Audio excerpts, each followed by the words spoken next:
Well,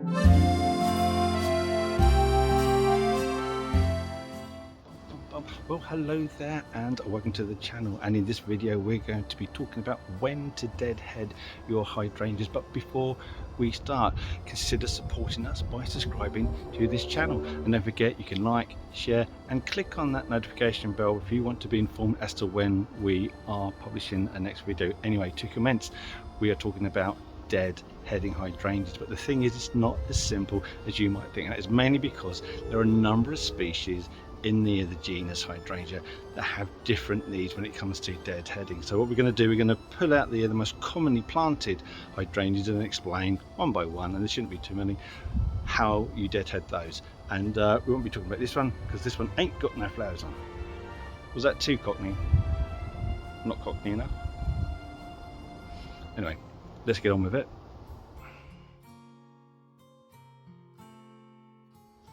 So to begin with, we are going to look at the Hydrangea macropelata, and that includes two really commonly planted. In fact, these two cultivars, or groups of cultivars, have been planted here in the UK for over 100 years because they're really good, you know, big bold flowers. So the two groups are the mop heads, which are these are sort of like a big roundy multi-petaled long-lasting blooms, and then you got the lace caps, which are again same species, but they've got they've got sort of flower on the outside with a big pad of buds waiting in the middle. So two quite different looking ones. Now with the lace caps, now despite being from the same species, the lace caps, you can, if you want, you can take those dead flowers off as soon as they've died and you don't want to look at them anymore.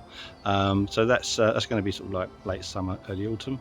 And then the mop heads, really you tend to leave those on until the spring, because you tend to find with the leaves on those, they tend to be susceptible to damage from the frost, and by leaving on those old flower heads, it gives them a certain amount of protection from the cold weather.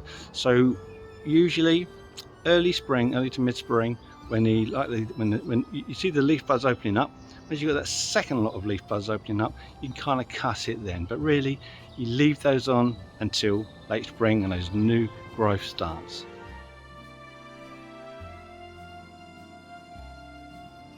Now another popular cultivar is the Hydrangea serrata bluebird, although that's probably the only cultivar of serrata that you'll find, but it is fairly often seen in garden centres, and it has that kind of lace cap flower. But unlike the macropelata lace caps, this one again you would prune in the spring. You would leave those flower heads on over the winter period and you take them off once most of the late frosts have kind of finished.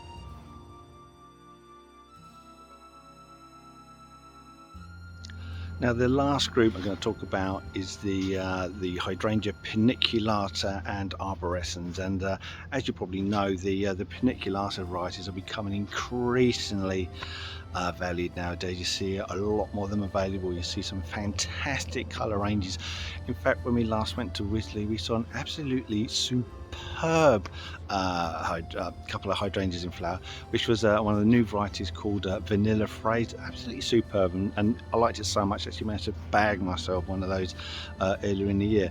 But absolutely wonderful plants, and because they're becoming increasingly popular, it's important to know when to pruning with these and deadheading with these is quite important, because it makes a big difference to how your display is going to look in the following year. So they're both treated the same, arborescens and paniculata, both treated the same. The thing you need to remember with these is that they flower on the new wood. So although you could leave the flower heads on over winter, and you don't have to, but a lot of people do because they still give an ornamental effect. But what you have to do with regards to deadheading is you kind of cut the whole bush back approximately by half, and what that will cause is smaller flower heads but thicker stems, because the problem is if you don't do anything with them, just let them grow, you tend to get weak long branches, and when the big flower heads grow on it, they tend to get wet in the rain and they fall and they collapse, look terrible. So if you